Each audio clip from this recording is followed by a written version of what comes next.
right?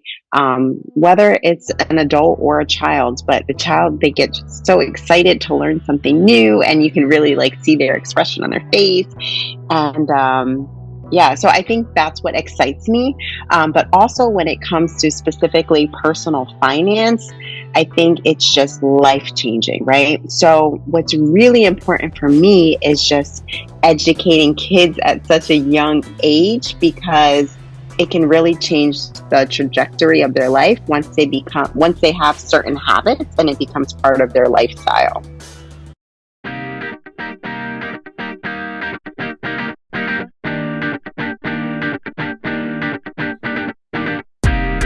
Welcome, everybody, back to another exciting show, the About That Water podcast. I have the honor of bringing on a wonderful person who is all about the numbers. And some people call her, she runs the numbers. And her name is Crystina Cardozo. And she is going to provide some great insight about real estate and also a little bit about teaching the kids. And that's very important, especially for you who are out there who are the actual teachers and educators, but you also are a parent first. So by you being a parent, I think this will be an awesome episode for you. So let's dive on in. How you doing today, Christina? Hi, thank you so much for having me. I'm excited to be here. Thank you. Thank you for coming through. So let's go on and dive right into it. What is it about teaching kids that excite you? Yeah, so I've been in the education field since I graduated college in 2011, and I, I just I think it's one of the most rewarding jobs that you could possibly have when you see the growth of someone, right? Whether it's an adult or a child, but the child, they get just so excited to learn something new, and you can really like see their expression on their face. And yeah, so I think that's what excites me. But also, when it comes to specifically personal finance, I think it's just life changing, right? So, what's really important for me is just educating kids at such a young age, because it can really change the trajectory of their life once they have certain habits and it becomes part of their lifestyle. Yeah. So you mentioned habits. That's kind of what this show is all about. What type of habits are you drilling into these kids? Yeah, so something as simple as like even budgeting, right? So when you think about budgeting, it might be easy to tell someone you need to create a budget, but if nobody has actually done that as a child or, a teenager or a young adult, it's actually really hard for them. And I remember even myself sometimes, or even today, sometimes I struggle to say, do I still like this method of budgeting? Do I want to try it out? Do I want to try an app? Do I want to go back to Excel sheet? Do I want to? And so like all that comes because you've practiced with it, right? And you create a habit out of it, like coming up with a schedule. I put an alarm on my phone. I'm going to do it this often. And so it's really important to start that as soon as possible, because it becomes this lifestyle, and it's only going to be easier for you when you're an adult and you have to worry about budgeting bigger items. What are the big hurdles of getting somebody out of an old habit into a new one? Yeah, I think you really just have to test certain things. So I remember as a child, I was budgeting with a notebook, like paper and pencil, right? And so actually, that's how I was able to save for my first car. By the age of 16, I had $7,000 already saved, right? And I had been planning this out for years, because as soon as I hit 14, I was able to work, right? And so I have this habit, but then, technology comes around, technology changes. So you want to test some things out. And also, I wouldn't really suggest paper and pencil, because that's a way to make a lot of mistakes. The more money you have coming in, more money you have coming out. So you do have to like play around with it, but you have to give yourself time. Don't just say like, oh, I'm just going to try this one method, see if I like it, see if it sticks. And then the next week or 2 weeks goes by and you kind of given up on it, right? You really have to tell yourself, no, let me give it at least a month or so, maybe 6 weeks, to keep at it on a weekly basis. And then you'll notice that it becomes habit, and it just gets easier with time. But I mean, a great thing is like if you set things up on automation, right? Like if you have your alarm clock and you say every Sunday night at 5 p.m. or 6 p.m., I'm going to budget whatever that may be, things become easier when you kind of try to automate your finances that way.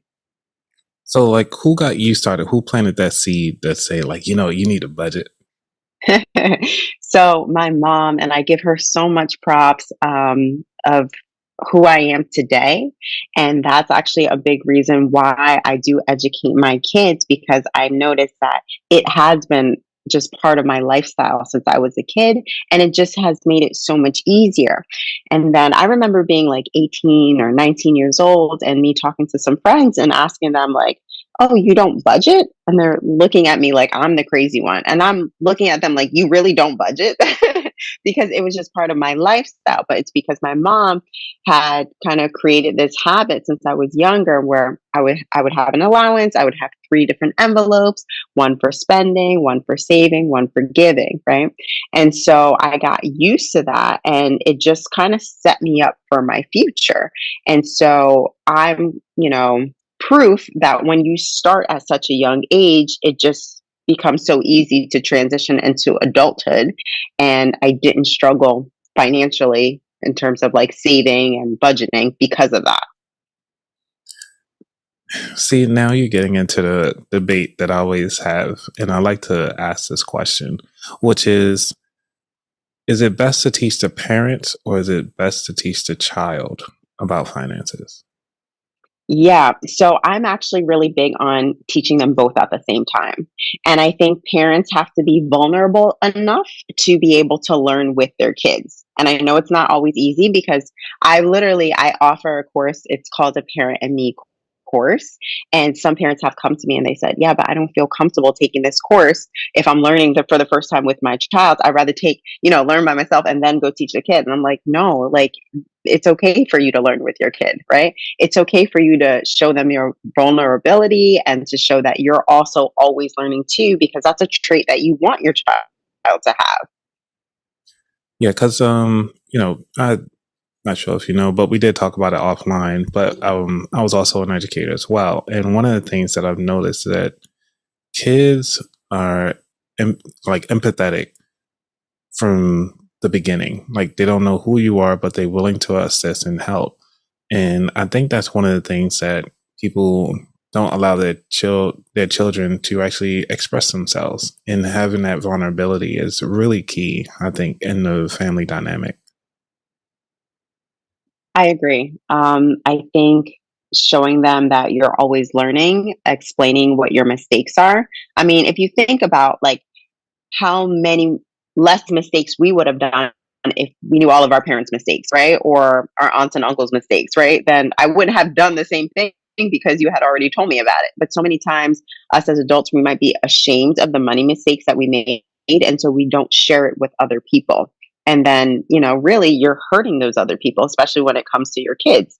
I can think about so many examples of credit, right? Sometimes we make bad mistakes and it affects our credit, right? Well, if you go tell your kids that, or you tell young people that, it's going to be so beneficial for them. Like that could save them years off of like struggling with credit and debt and having all of those issues just because they learned from you. That is so true. Because that brings us up to the second segment, which is talking about, how did you actually overcome some adversities to get you where you are today?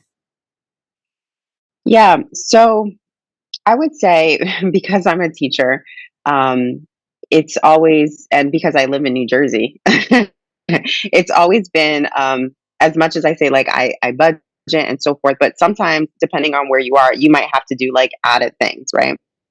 And so I always like had a second job.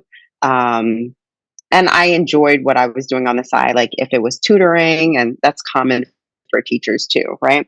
But there was a point where I was actually running a tutoring center and I was making a good amount of money, like on the side, besides my full time job. And then I kind of got trapped in this like lifestyle creep, right? Like when you make more money, you're like, oh, then I can spend a little bit more. I can get some things on Amazon or whatever. And then by the end of the year, I'm like, wow, I spent this amount of money, So I feel like that was a struggle that I kind of overcame. And I, know about finances. And I'm sharing that because even the people who are educated in that space, we can fall into certain traps. Um, but you learn from it. And that's when it's really important for you to stick to your budget. And now I realize, wow, like what did I do with that money? I have no idea. It wasn't anything meaningful. And so you start to reflect and you think, wow, I'm now more financially whole.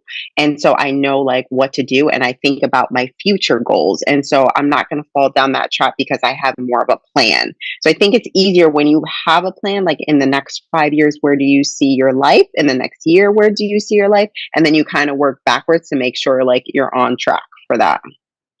Yeah, because a lot of us, we always have plans.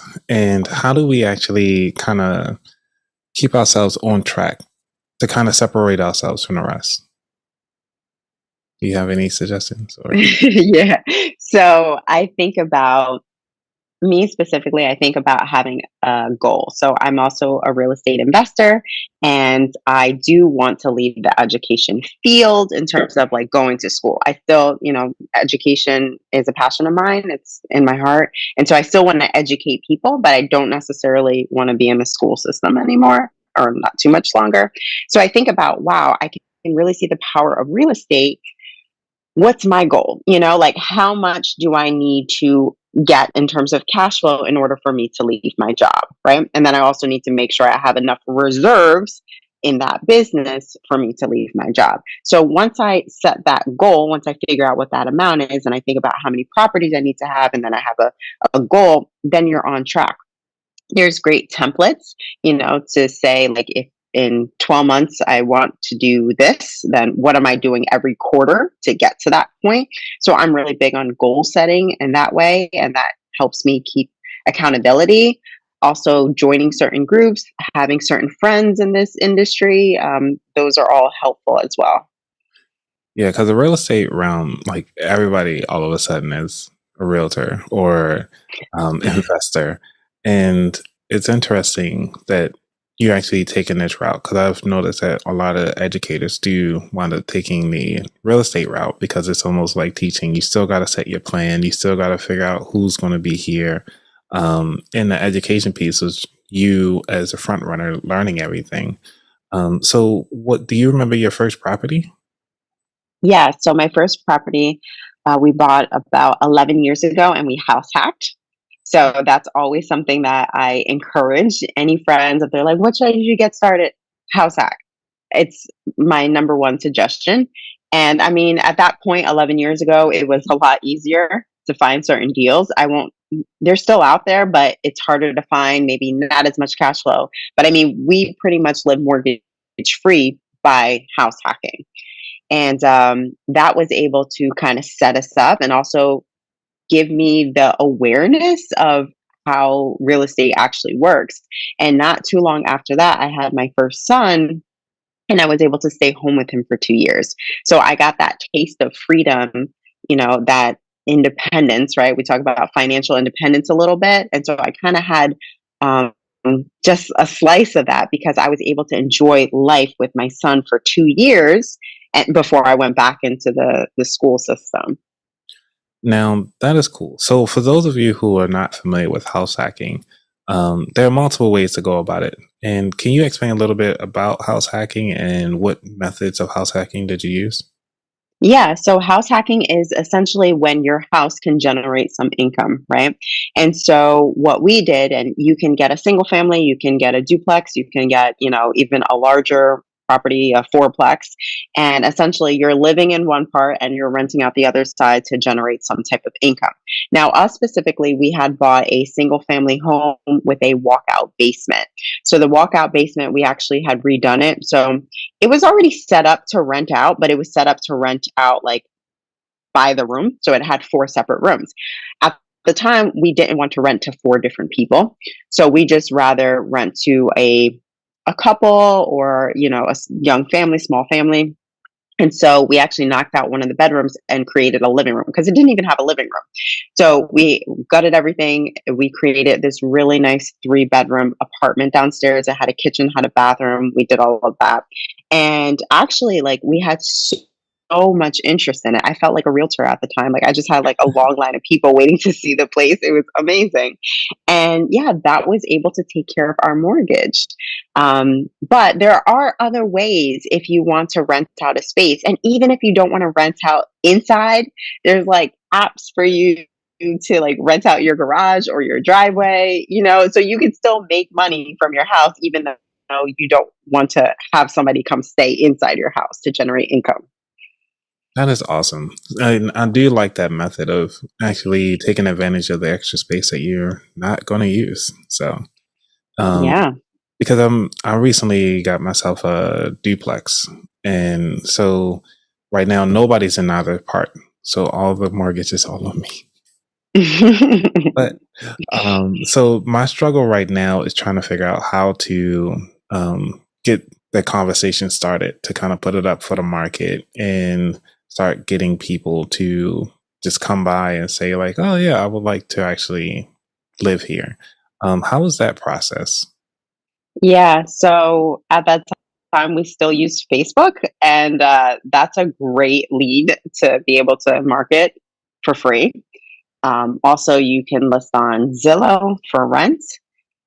Those would be like the biggest platforms that I would use. Okay, I'll definitely take a look into that. Thank you. Yeah, you're welcome. So let's go on and mosey on over to the third segment, which is the features. What skills or habits that you feel that will take you to the next level? Yeah, I think by and I think this comes because I'm an educator and I'm used to always doing research and growing as an educator. Like you would know, we still have to have a certain amount of professional development hours every year. So we are required. And my position, so I'm called teacher, but my position is actually a math coach. So I don't have my own classroom. I coach and make sure teachers are doing what they need to be doing in the math classroom. But I started off my education field teaching high school and college level math. And so, anyways, I say that because I'm very much into like reading a lot of books on education today, right? Education has been transitioning over a period of time. So you want to make sure that you're always educating yourself. And so I think that's a great trait to have, is just have this growth mindset, and always listening to podcasts, always reading different books, talking to different people who know more than me. And I think that's the most important trait to have, and also kind of like having this mindset shift that you are capable of doing whatever you put your mind to, right? So, and sometimes it could be a struggle too, but I think when you have your plan, it does make it a lot easier for you to achieve those things. Love it, love it, love it. Because that's one of the things, like when you passionate about it, learning about it, it's a lot easier to do, to get those credits. And credits in a sense that, yeah, you can go ahead on and do it, get a piece of paper to say you did this for most accredited certifications. But even for yourself, I think it's one of the things that we kind of blow past. Like even listening to this particular episode, like say you actually investing into your lifestyle or you just want to change your habits. This is one of those episodes, like every time you listen, you get zero point 0.5 or an hour of credits or ECUs. So you can actually add these to your credit sheet if you just want to say like, hey, I spent 50 hours learning about real estate, or 20 hours learning about educating myself on the different habits and so forth. So thank you for Yeah, that's a that great out. point. Yeah. Is there anything you want to leave everybody with before we dive into the final four questions? No, I think I pretty much mentioned like just, have that growth mindset, come up with your plan, be open to always learning. Those are the key traits. Awesome, awesome. All right, you ready for the final four? I'm ready. All right, so number one, what does wealth mean to you? Yeah.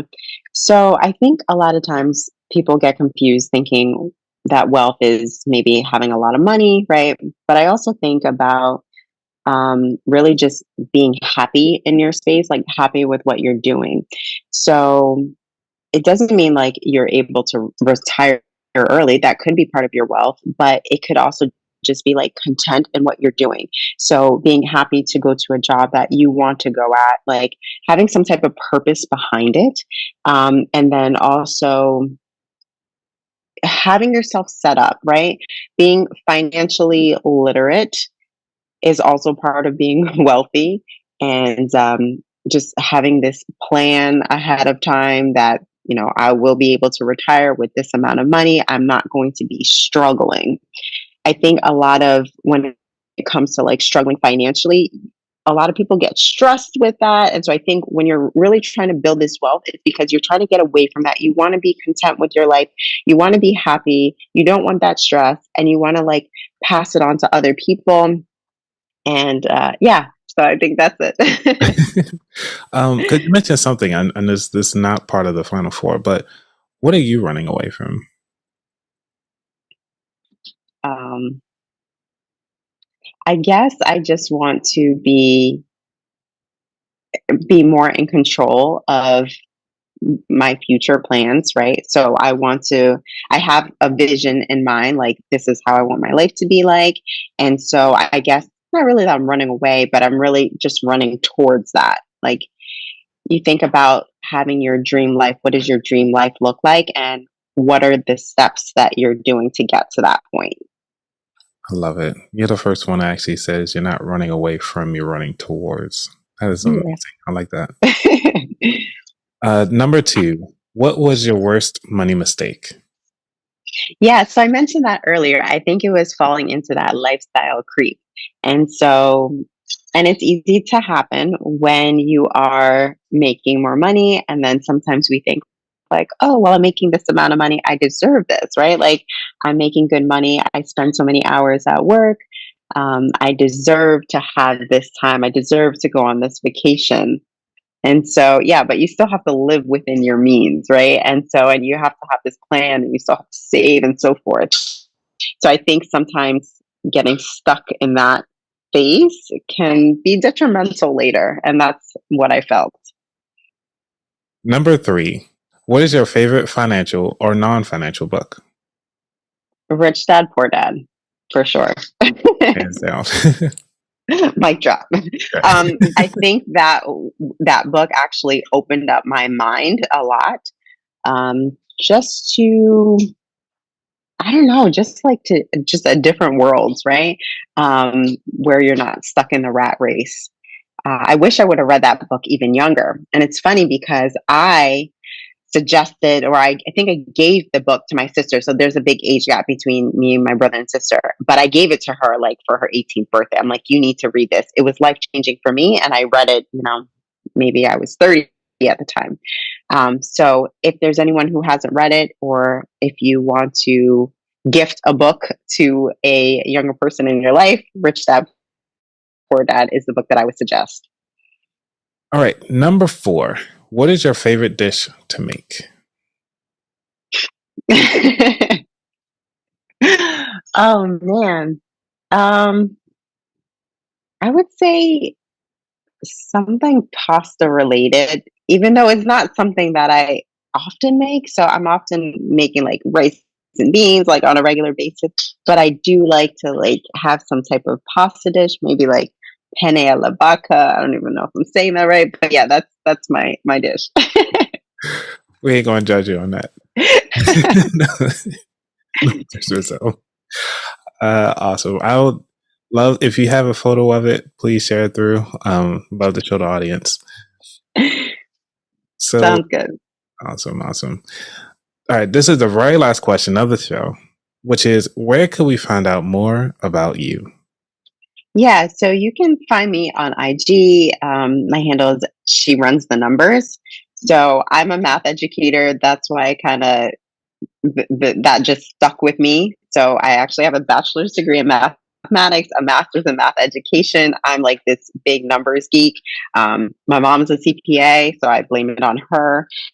And I also talk about not only like real estate, but also personal finance, financial literacy for kids, topics like that on IG. You can send me a message, connect with me there. Awesome.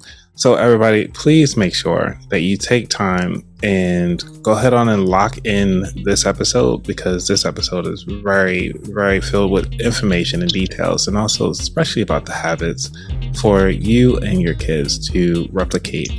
Now, Christina has been doing an amazing job and amazing work. So make sure you guys follow her on those platforms. Give her a good, throw some hearts out there, random photos, whatever. Just say like, hey, I just heard you on About That Water podcast, and it's amazing. So that's all I want to put you out there. Oh, thank you so much. You're welcome. All right, everybody. Y'all be safe. I'm out.